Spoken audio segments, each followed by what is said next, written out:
yang ketiga, pecahlah proyek-proyek atau tugas-tugas itu sesuai dengan alur bidang kerja dan kemampuan masing-masing tim. Yang selanjutnya, buat skala prioritas dan tingkat urgensi yang benar-benar dibutuhkan. Ini bisa dilakukan untuk nge-breakdown sejauh mana workload ini akan benar-benar bisa memecah beban-beban yang dihadapi masing-masing tim.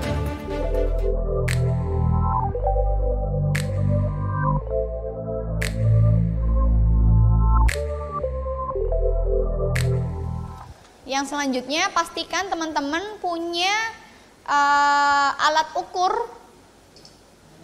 alias kalau sekarang kita mesti banyak KPI gitu ya. Ini KPI-nya, Key Performance Indicator. Tentukan awalnya goals besarnya apa, di breakdown dengan bisnis prosesnya seperti apa teman-teman, lalu diukur. Dan harus terukur. Kalau menentukan KPI harus benar-benar terukur. Lalu ada proses monitoring dan controlling. Kriterianya kayak gini, lebih spesifik dan dia bisa diukur dan bisa di achieve, reliable, sama jelas timingnya. Terus KPI juga punya kriteria clear, jelas. Jadi nanti kalau mau ngebagi tugas, itu KPI-nya sudah ditentukan jelas, relevan, ekonomik, adequate, dan monitorable. Bisa dimonitor. Yang terakhir pasti akan melakukan do the health check alias evaluasi.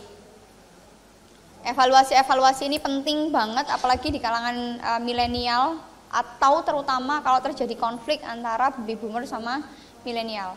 Lakukan evaluasi kalau bisa evaluasi monthly dari meeting. Teman-teman kan tergantung dari skala bisnisnya ya. Ada yang layer-layer tertentu meetingnya di weekly meeting, ada yang monthly meeting, ada yang trimester per semester. Biasanya evaluasi itu ada yang evaluasi monthly, ada yang evaluasi per 3 bulan. Itu untuk menghindari terjadinya permasalahan yang tidak terdeteksi sejak awal.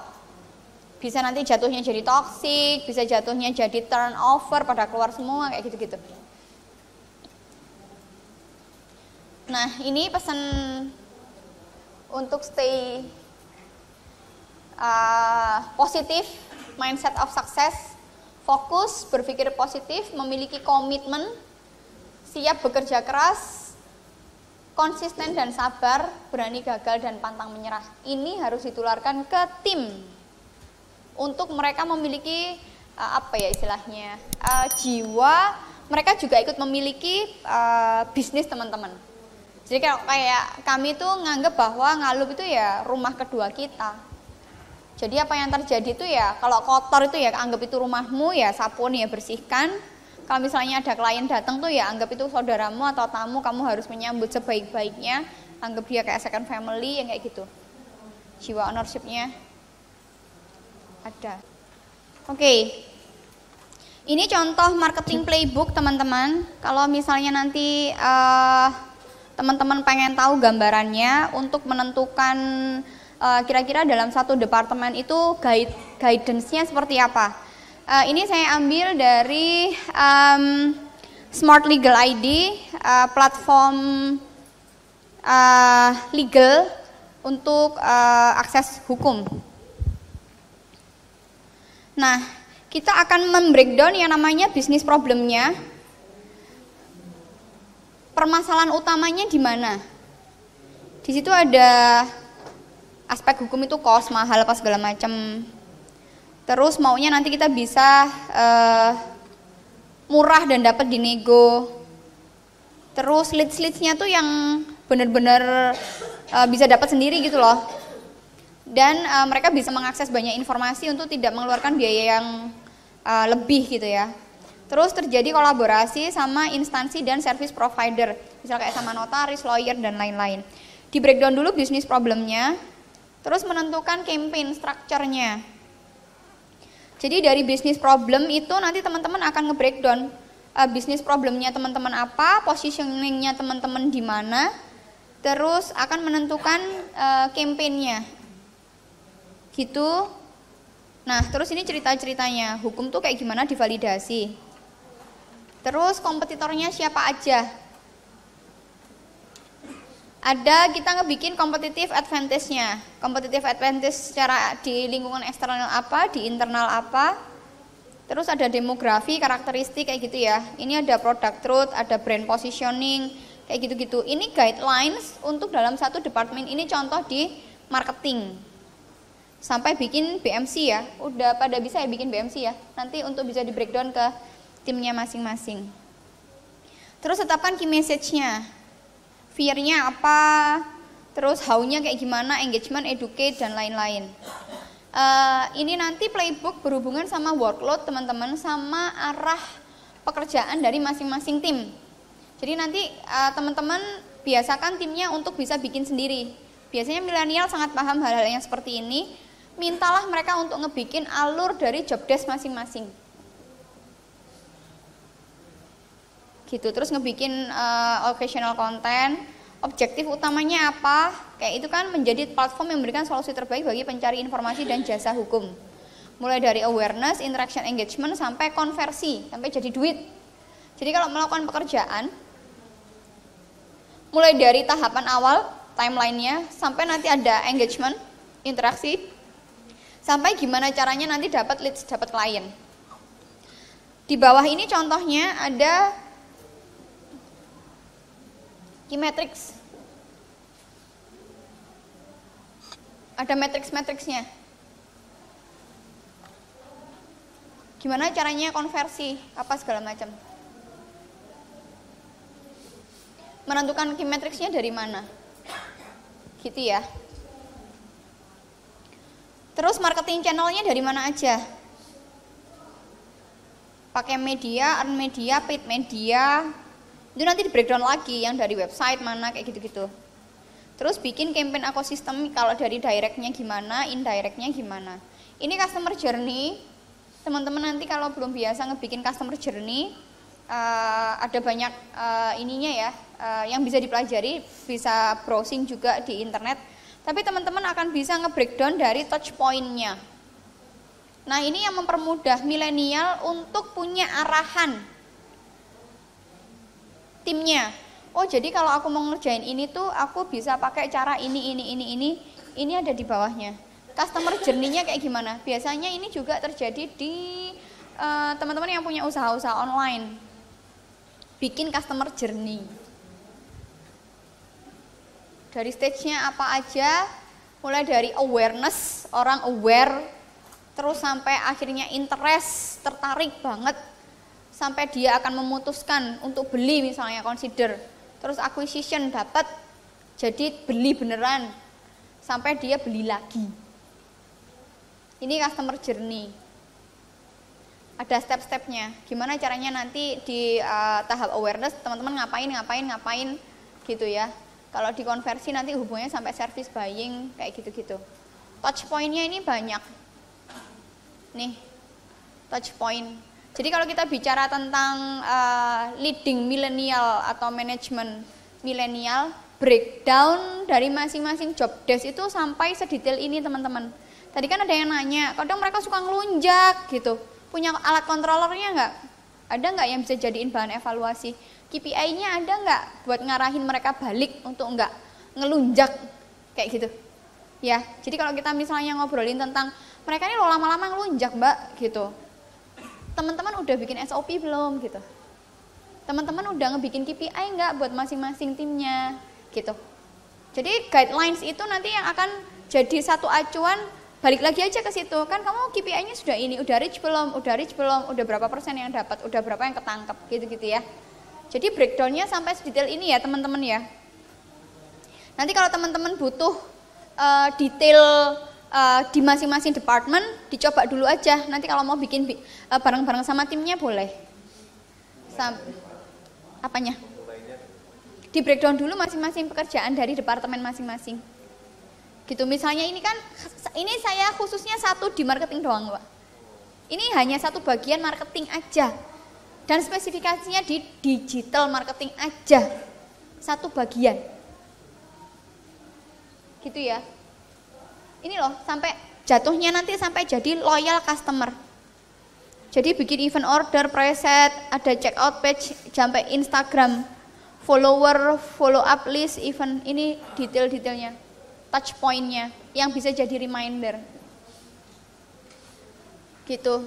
Terus ada project timeline, contohnya misalnya harus dapetin 500 juta itu dengan cara apa? Activating 500 juta. Nanti stagingnya 1 miliar, stabilizing segini, jatuhnya leading dapat 2 miliar. Jadi teman-teman yang sudah mentargetkan untuk dapat revenue setahun 50 miliar, itu di breakdown ya teman-teman ya. Gitu.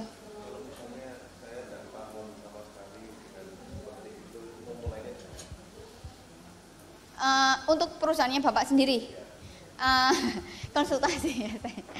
Nanti ada kelas khusus untuk breakdown. Biasanya ada Pak, ada kelas KPI, ada sendiri biasanya.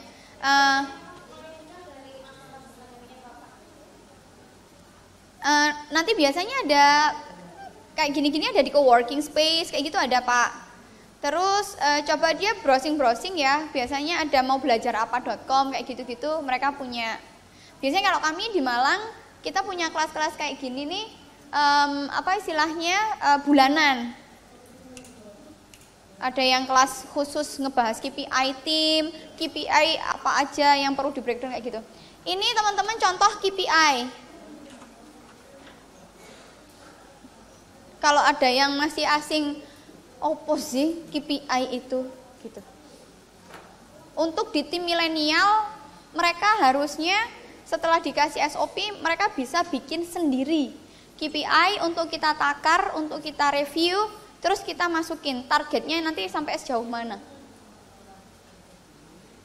Kayak gitu. Nah, ini ada 4 posisi Pak. Ini contohnya di tim social media strategis. Satu tim saya namanya Arik, tugasnya ngapain aja? Fulfill regular content, dia ngisi konten. Terus achieve event attendance target. Jadi kalau yang enggak contoh. Tapi nanti Bapak kalau misalnya browsing akan banyak kok contoh-contoh ngebikin KPI. Terus ngebikin konten on request kayak gimana? Gimana caranya? Tugas dia adalah meningkatkan performa dari Instagram. Terus dia punya tugas meningkatkan followernya Instagram. Satu tugas dia adalah social media strategis. Yang tadi punya banyak tim social media strategis, ini kurang lebih contoh KPI, bisa dijadikan ukuran. Gitu ya. Iya. Saya kebetulan kalau di Smart Legal sebagai VP Marketing Brand. Gitu. Nah, ini nanti ngaruhnya sampai ke duit-duitan Pak. Jadi nanti berapa banyak harus posting artikel. Target ini nanti ada prosentasenya ya teman-teman ya. Udah reach out berapa kayak gitu. Cuman karena kita khusus managing tim, saya nggak bahas detail. Tapi saya kasih bonusnya biar teman-teman punya gambaran gimana caranya ngedrive tim milenial. Jadi nanti yang punya kekhawatiran bahwa kok dia turnovernya tinggi, balik lagi kayak tadi, perlu one-on-one enggak, sudah bikin standar belum, punya KPI enggak, kayak gitu-gitu, teamworknya sampai sejauh mana.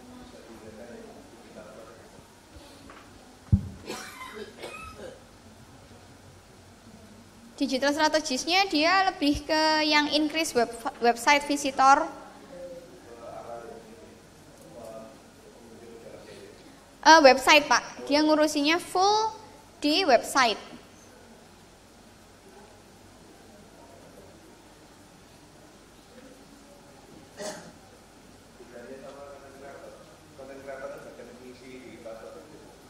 Konten kreator biasanya bikin konten aja.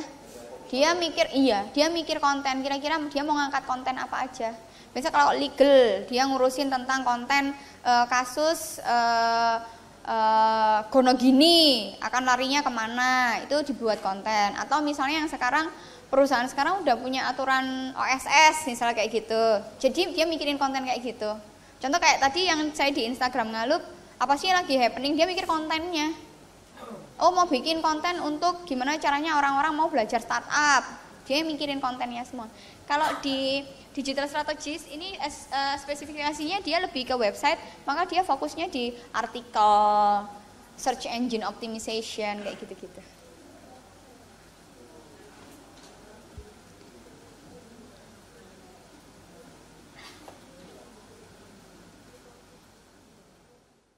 Ini saya mau tanya, kemarin saya sempat rekrut untuk tim saya untuk content creator, tapi untuk yang soft selling. Jadi memang saya bikin se-fleksibel mungkin. Dari awal memang saya sudah istilahnya udah ngecek kayak dari medsos segala macam, dia modelnya seperti apa, sepertinya cocok dengan saya.